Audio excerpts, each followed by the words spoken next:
ఇప్పుడు అదే ప్యాన్లోకి 1 table spoon వరకు ఆయిల్ వేసుకొని ఆయిల్ హీట్ అయిన తర్వాత ఇందులోకి ఒక 10 వరకు వెల్లుల్లిని ఇలా పొట్టు తీసుకొని మంటని లో టు మీడియం ఫ్లేమ్లో ఇలా కలర్ చేంజ్ అయ్యే వరకు వేయించుకోవాలి.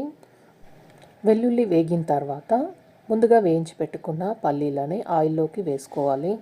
ఒకసారి వీటిని కలుపుకొని ఒక 30 సెకండ్ల పాటు ఈ రెండింటిని కలిపి వేయించుకుంటే సరిపోతుందండి.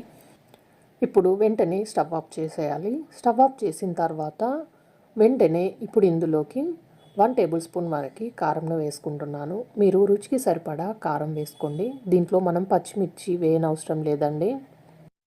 ఇందులో స్టవ్ ఆఫ్ చేసిన తర్వాతనే కారంని వేయాలండి. స్టవ్ ఆన్ చేసి కారం వేస్తే మాడిపోయి చట్నీ అస్సలు టేస్ట్ ఉండదండి. ఇలా కలుపుకున్న తర్వాత పావు కప్పు వరకు ముందుగా తీసిపెట్టిన చింతపండు రసాన్ని పోసుకోవాలి. ఇలా ఒకసారి కలుపుకుంటే సరిపోతుంది. ఇప్పుడు దీన్ని పూర్తిగా చల్లారనివ్వాలి. ఇది చల్లారిన తర్వాత దీన్ని మిక్సీ జార్లోకి వేసుకొని మెత్తగా గ్రైండ్ చేసుకోవాలి. ఇందులోనే చట్నీకి అవసరమైన నీళ్ళని కొద్దిగా పోసుకుంటూ మెత్తగా గ్రైండ్ చేసుకొని తీసుకోవాలి. ఇప్పుడు ఇందులోకి రుచికి సరిపడా ఉప్పు వేసుకొని నేను ఇక్కడ 1/2 టేబుల్ స్పూన్ వరకు ఉప్పు వేసాను. మూత పెట్టేసి దీన్ని మెత్తగా ఇప్పుడు గ్రైండ్ చేసుకొని తీసుకోవాలండి. మరీ పల్చగా కాకుండా కొంచెం చిక్కగా ఉండేటట్టు ఇలా వీడియోలో చూపించిన విధంగా చేసుకొని తీసుకోండి. ఇప్పుడు దీన్ని ఒక బౌల్లోకి వేసుకోవాలి.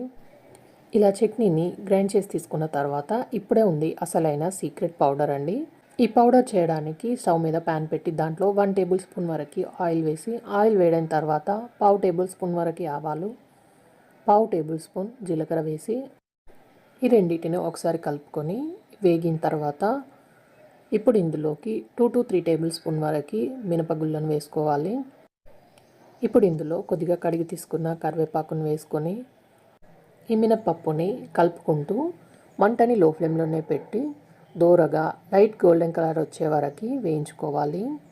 ఇప్పుడు ఇందులోకి కొంచెం ఇంగువను వేసుకోవాలండి. ఇంగువని ఈ చట్నీలో ఖచ్చితంగా వేసుకోండి.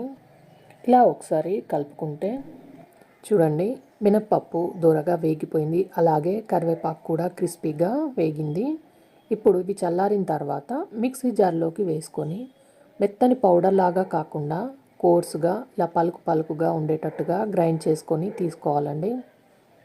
చూడండి ఇలా వీడియోలో చూపించిన విధంగా పలుకుగా ఉండేటట్టు గ్రైండ్ చేసుకొని ఇలా కోర్స్గా గ్రైండ్ చేసుకున్న తాలింపు పౌడర్ని ముందుగా గ్రైండ్ చేసి పెట్టుకున్న చట్నీలోకి వేసుకొని అంతా కలిసేటట్టుగా ఇలా బాగా మిక్స్ చేసుకోవాలి. ఇలా ఈ పౌడర్ని వేయడం వల్ల ఈ చట్నీకి చాలా మంచి టేస్ట్ వస్తుందండి. లింగయ్య టిఫిన్ సెంటర్లో ఇదే సీక్రెట్ అన్నమాట. తప్పకుండా నేను చూపించిన ప్రాసెస్లో ఏది మిస్ చేయకుండా ఈ చట్నీని ఒకసారి చేసి చూడండి. మీకు కూడా చాలా బాగా కుదురుతుందండి. తప్పకుండా సీక్రెట్ లింగయ్య టిఫిన్ సెంటర్ చట్నీని నేను చూపించినట్టుగా ట్రై చేసి చూడండి. ట్రై చేశాక ఎలా కుదిరిందో కింద కామెంట్ చేయండి. ఇలా చేసిన చట్నీని ఇడ్లీతో కానీ వడతో కానీ తినొచ్చండి. ఈ లింగయ్య టిఫిన్ సెంటర్ చట్నీ కనుక మీకు నచ్చినట్లయితే లైక్ చేయండి, షేర్ చేయండి, సబ్స్క్రైబ్ చేయండి. Thanks for watching.